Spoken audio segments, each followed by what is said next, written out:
Good morning दोस्तों। आज हम लोग कक्षा 6 के अध्याय 2 ग्लोब अक्षांश एवं देशांतर को समझेंगे। इसके बारे में थोड़ा समझने का प्रयास करेंगे। ग्लोब पृथ्वी का लघु रूप में एक वास्तविक प्रतिरूप है। ग्लोब जो है पृथ्वी का लघु रूप है। तो ग्लोब पृथ्वी का लघु रूप है में एक क्या है, वास्तविक रूप है। यानी ग्लोब जिस तरह से ग्लोब होता है, ठीक है, पृथ्वी भी उसी तरह से है। तो ग्लोब क्या है, पृथ्वी का एक काल्पनिक रूप है। ठीक है, ग्लोब पृथ्वी का एक काल्पनिक रूप है। ग्लोब विभिन्न आकार एवं प्रकार के होते हैं। ग्लोब जो है विभिन्न आकार एवं प्रकार के होते हैं, अर्थात कुछ ग्लोब जो है वो छोटे भी होते हैं और कुछ ग्लोब जो है वो बड़े होते हैं। जो छोटे ग्लोब होते हैं उसे हम लोग आसानी से एक जगह से दूसरे जगह ले जा सकते हैं, लेकिन जो बड़े ग्लोब होते हैं या बड़े आकार के जो ग्लोब होते हैं उसे हम लोग एक आसानी से एक जगह से दूसरे जगह नहीं ले जा सकते हैं। पृथ्वी गोलाकार नहीं है। यह उत्तरी तथा दक्षिणी ध्रुवों पर थोड़ी चपटी और मध्य में थोड़ी उभरी हुई है। पृथ्वी जो है वो गोलाकार नहीं है।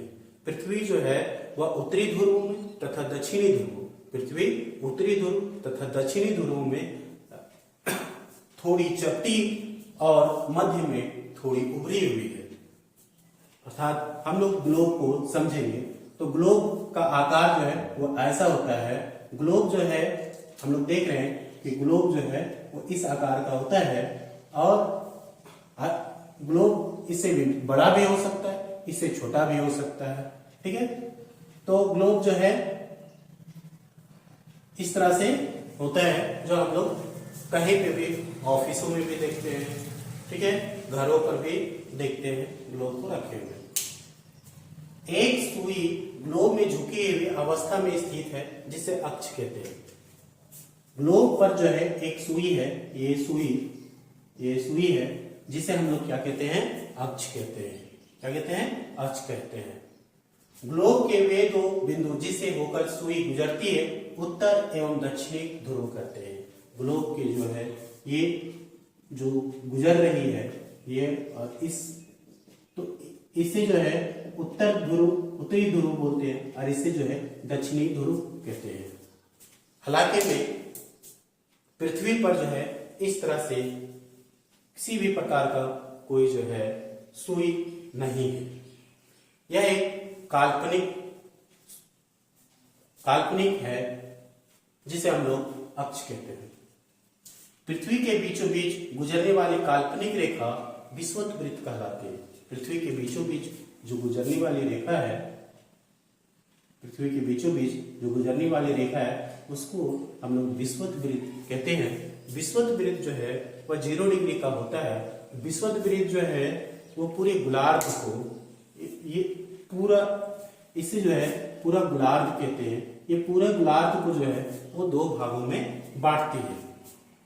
यह पृथ्वी को 2 बराबर भागों में बांटती है, उत्तरी गोलार्ध एवं दक्षिणी गोलार्ध। यानी विषुवत वृत्त जो है वह पृथ्वी को 2 भागों में बांटती है, एक उत्तरी गोलार्ध में और दूसरा जो है दक्षिणी गोलार्ध में बांटती है।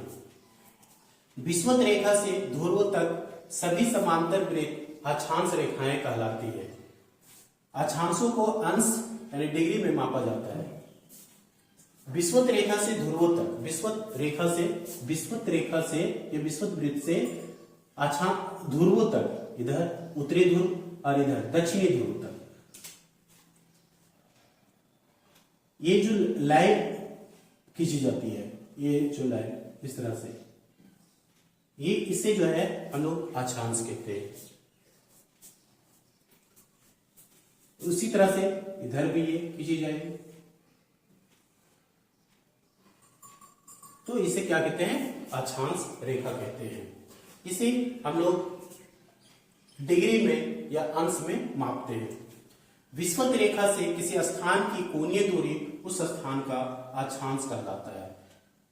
विषुवत रेखा पृथ्वी को अर्धवृत्तों में बांटती है तो यह अधिकतम कोणीय दूरी 90 डिग्री होती है। यानी पृथ्वी का अधिकतम विषुवत रेखा पृथ्वी को अर्धवृत्तों में बांटती है तो यहाँ अधिकतम कोणीय दूरी कितना होता है, 90 डिग्री का होता है। उत्तरी गोलार्ध में स्थित अक्षांश रेखाओं को उत्तरी अक्षांश समांतर रेखाएं एवं दक्षिणी गोलार्ध में स्थित अक्षांश समांतर रेखाओं को दक्षिणी अक्षांश रेखाएं कहते हैं। विषुवत रेखा के उत्तर में जो अक्षांश रेखाएं खींची जाएगी उससे जो है उत्तरी अक्षांश रेखाएं कहेंगे, जबकि विषुवत रेखा के दक्षिण में जो अक्षांश रेखाएं खींची जाएगी उससे जो है दक्षिणी अक्षांश रेखाएं कहते हैं। अक्षांश रेखाओं की कुल संख्या 181 होता है। टोटल अक्षांश रेखाओं की कुल जो संख्या होती है वो 181 होती है। दो अक्षांश रेखाओं के बीच की दूरी लगभग 111 किलोमीटर होती है। यानी दो अक्षांश रेखाओं के बीच की दूरी वो 111 किलोमीटर होती है। विषुवत वृत्त से उत्तर अथवा दक्षिण की ओर जाने से अक्षांश वृत्तों का आकार घटता जाता है। यानी विषुवत वृत्त से हम लोग जैसे जैसे उत्तर की ओर जाए और जैसे जैसे दक्षिण की ओर आए तो उत्तर की ओर जाने पर हम लोग देख रहे हैं कि इस साइड से और इस साइड से जो है वो अक्षांश रेखाएं हैं, रेखाएं की जो दूरी है वो क्या हो रही है, घटते जा रही है। तो उसी तरह से इधर भी देख रहे हैं अक्षांश रेखाएं की जो दूरी है वो घटती जाती है। तो विषुवत वृत्त से जैसे जैसे हम लोग ध्रुवों की ओर जाएंगे वैसे ही जो है अक्षांश रेखाओं की जो दूरी होगी वो घटती जाएगी।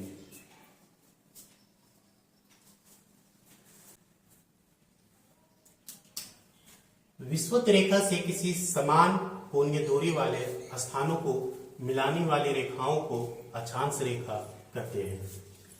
विषुवत रेखा से किसी समान कोणीय दूरी वाले स्थानों को मिलाने वाली रेखा को अक्षांश रेखाएं कहते हैं। अक्षांश रेखाएं सदैव पूर्व से पश्चिम की ओर खींची जाती है।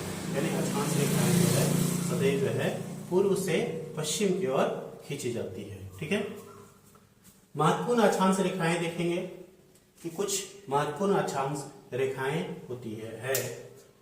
विषुवत वृत्त 0 डिग्री का, उत्तरी ध्रुव 90 डिग्री नॉर्थ एन से नॉर्थ अर्थात उत्तर दिशा को जो है ये दर्शाता है। दक्षिणी ध्रुव अर्थात साउथ SOUTH एस से साउथ अर्थात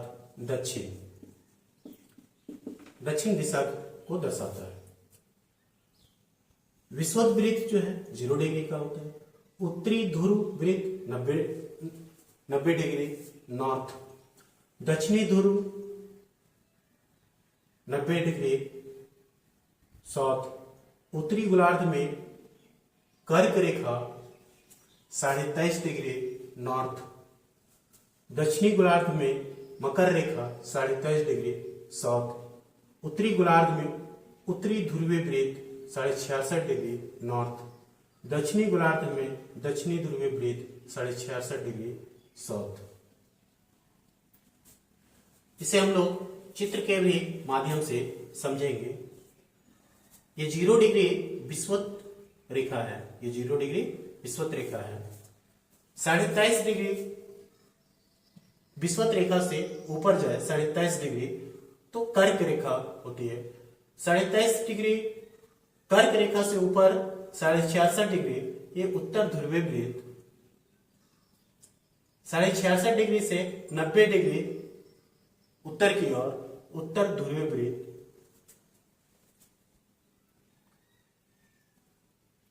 विषुवत रेखा 0 डिग्री से 23.5 डिग्री साउथ की ओर जाए तो मकर रेखा। 23.5 डिग्री साउथ से 66.5 डिग्री साउथ की ओर जाए तो दक्षिणी ध्रुवीय वृत्त। 66.5 डिग्री से 90 डिग्री साउथ की ओर जाए दक्षिणी ध्रुव रेखाएं है। दो अक्षांश रेखाओं के बीच का भाग कटिबंध कहलाता है। अर्थात दो अक्षांश रेखाओं के बीच का भाग जो है वो कटिबंध कहलाता है। ठीक है, दो अक्षांश रेखाएं मान के चलते हैं, ये जो है आपका अक्षांश रेखाएं, मकर रेखा भी है, विषुवत रेखा है और कर्क रेखा, ये सभी अक्षांश रेखाएं हैं। तो दो अक्षांश रेखाओं की जो बीच की दूरी होगी, ठीक है, दो अक्षांश रेखाओं के बीच का भाग अर्थात दूरी भाग, तो उसे हम लोग कटिबंध के नाम से जानते हैं। कर्क और मकर रेखाओं के बीच सूर्य की किरणें वर्ष भर लगभग लंबवता पड़ती है, यानी कर्क और मकर रेखा के बीच, कर्क और मकर रेखा के बीच जो सूर्य की किरण है वो लंबवता यानी सीधा पड़ती है। इसलिए इस क्षेत्र में सर्वाधिक सूर्य ताप की प्राप्ति होती है, यानी सूर्य का प्रकाश जो है वो सीधा पड़ता है सर के ऊपर, जिसकी वजह से जो है सर्वाधिक सूर्य ताप की प्राप्ति होती है। इसे उष्ण कटिबंध कहा जाता है, यानी इस प्रदेश को, यानी कर्क रेखा और मकर रेखा, कर्क रेखा और मकर रेखा, जैसे यहाँ पे देखिए ये आपका कर्क रेखा और ये मकर रेखा, तो कर्क रेखा और मकर रेखा के जो एरिया है उससे हम लोग उष्ण कटिबंध प्रदेश कहते हैं।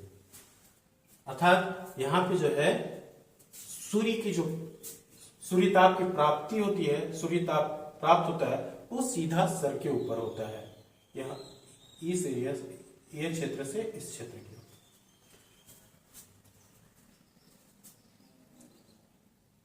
इस प्रदेश में जलवायु परिवर्तन की स्थिति नहीं देखी जाती, यहाँ सालों भर ग्रीष्म ऋतु रहती है। यहाँ पे जो है यानी इस क्षेत्र में जो है जलवायु परिवर्तन की भी स्थिति नहीं देखी जाती है और वर्ष भर जो है यहाँ पे ग्रीष्म ऋतु होती है। उत्तरी गोलार्ध में कर्क रेखा और उत्तरी ध्रुवीय वृत्त तथा दक्षिणी गोलार्ध में मकर रेखा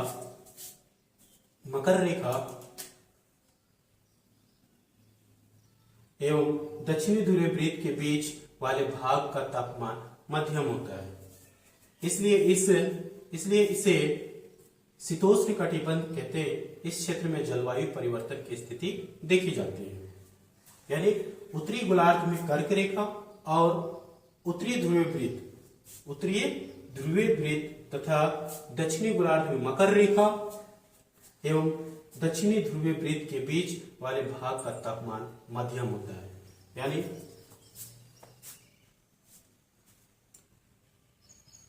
इस क्षेत्र से ये क्षेत्र, इस क्षेत्र से ये क्षेत्र उत्तर की ओर इतना और इस क्षेत्र से इतना ये क्षेत्र, इस क्षेत्र में जो है सूर्य की किरण जो है वो तिरछी पड़ती है, जिसके कारण जो है यहाँ पे जो तापमान होता है वो कम पड़ता है, मध्यम होता है, ठीक है। इस क्षेत्र को हम लोग जो है वो शीतोष्ण कटिबंध क्षेत्र कहते हैं। यहाँ पे जलवायु परिवर्तन की स्थिति देखी जाती है। उत्तरी गोलार्ध में उत्तरी ध्रुवीय वृत्त एवं उत्तरी ध्रुव तथा दक्षिणी गोलार्ध में दक्षिणी ध्रुवीय वृत्त एवं दक्षिणी ध्रुव के बीच वाले प्रदेश को शीतोष्ण कटिबंध कहते हैं। इस प्रदेश में सूर्य की किरणें अत्यधिक तिरछी पड़ती है, जिससे कि न्यूनतम सूर्य ताप की प्राप्ति होती है, यानी सूर्य की किरणें जो है इस क्षेत्र में, इस क्षेत्र, ये क्षेत्र, यहाँ पे सूर्य की किरणें जो है बहुत ज्यादा जो है तिरछी पड़ती है, अर्थात सूर्य की किरण ना के बराबर पड़ती है, जिसके वजह से जो है यहाँ पे न्यूनतम सूर्य ताप की प्राप्ति होती है और यहाँ पे जो है अत्यधिक ठंडा भी जो है ठंडा भी देखने के लिए मिलता है इस क्षेत्र में। ताप कटिबंधों का निर्धारण अक्षांश रेखाओं के द्वारा होता है, यानी ताप कटिबंधों का निर्धारण जो है हम लोग अक्षांश रेखाओं के आधार पर करते हैं। जैसे कि हम लोग ऊपर में देखें, अक्षांश रेखाओं का उपयोग जलवायु निर्धारण में किया जाता है। अक्षांश रेखाओं का जो है निर्धारण जो है उपयोग, अक्षांश रेखाओं का उपयोग जलवायु निर्धारण में किया जाता है, ठीक है। ओके गाइस, एक बार और हम लोग समझ लेते हैं इससे। विषुवत रेखा से किसी समान कोणीय दूरी वाले स्थानों को मिलाने वाली रेखा को अक्षांश रेखा कहते हैं। अक्षांश रेखाएं सदैव पूर्व से पश्चिम की ओर खींची जाती है, यानी अक्षांश रेखाएं जो है सदैव पूर्व से पश्चिम की ओर खींची जाती है। महत्वपूर्ण कुछ अक्षांश रेखाएं हैं। विषुवत वृत्त 0 डिग्री का, उत्तरी ध्रुव वृत्त 90 डिग्री नॉर्थ, दक्षिणी ध्रुव 90 डिग्री साउथ, उत्तरी गोलार्ध में कर्क रेखा 23.5 डिग्री नॉर्थ, दक्षिणी गोलार्ध में मकर रेखा 23.5 डिग्री साउथ, उत्तरी गोलार्ध में उत्तरी ध्रुवीय वृत्त 66.5 डिग्री नॉर्थ, दक्षिणी गोलार्ध में दक्षिणी ध्रुवीय वृत्त 66.5 डिग्री साउथ। दो अक्षांश रेखाओं के बीच का भाग कटिबंध कहलाता है। कर्क और मकर रेखाओं के बीच सूर्य की किरणें वर्ष भर लगभग लंबवत पड़ती है, इसलिए इस क्षेत्र में सर्वाधिक सूर्य ताप की प्राप्ति होती है। इसे उष्ण कटिबंध कहा जाता है। यानी हम लोग इस क्षेत्र के बारे में देख रहे हैं कि यहाँ पे जो है सूर्य का ताप सबसे ज्यादा पड़ता है, और इस क्षेत्र को हम लोग क्या कहते हैं, उष्ण कटिबंध क्षेत्र कहते हैं इस क्षेत्र को। ठीक है। और यहाँ पे जो है जलवायु परिवर्तन की स्थिति नहीं देखी जाती है यहाँ पे, अर्थात ग्रीष्म ऋतु पाया जाता है। वहीं पे अगर हम लोग देखें ये इस वाले क्षेत्र में और इस वाले क्षेत्र में, ये क्षेत्र और ये क्षेत्र में हम लोग देखें तो इस क्षेत्र में जो है सूर्य की किरणें जो है वो तिरछी पड़ती है, जिसकी वजह से जो है यहाँ जलवायु परिवर्तन की स्थिति देखी जाती है। अर्थात कुछ महीने जो है वो ठंड होती है और कुछ महीने जो है वह ग्रीष्म अर्थात गर्मी होती है। जबकि जो है इस क्षेत्र में हम लोग देखेंगे और इस क्षेत्र में तो यहाँ पे जलवायु परिवर्तन जो है, यहाँ पे जो है बहुत ज्यादा जो है ठंड पाई जाती है, क्योंकि सूर्य जो है अत्यधिक तिरछी होती है, जिसकी वजह से सूर्य की तापमान जो है, सूर्य की तापमान इस क्षेत्र में ना के बराबर पड़ती है। इसकी वजह से यहाँ पे बहुत ज्यादा ठंड पाई जाती है। ताप कटिबंधों का निर्धारण अक्षांश रेखाओं के द्वारा होता है। अक्षांश रेखाओं का उपयोग जलवायु निर्धारण में किया जाता है। यानी ताप कटिबंधों का जो निर्धारण होता है वो अक्षांश रेखाओं के आधार पर होता है। ठीक है। अक्षांश रेखाओं का उपयोग जो है जलवायु निर्धारण में किया जाता है। इसका नेक्स्ट वीडियो में आगे हम लोग और समझने का प्रयास करेंगे। धन्यवाद। आप लोगों को अगर मेरा वीडियो अच्छा लगा होगा तो आप लोग लाइक और शेयर जरूर करेंगे।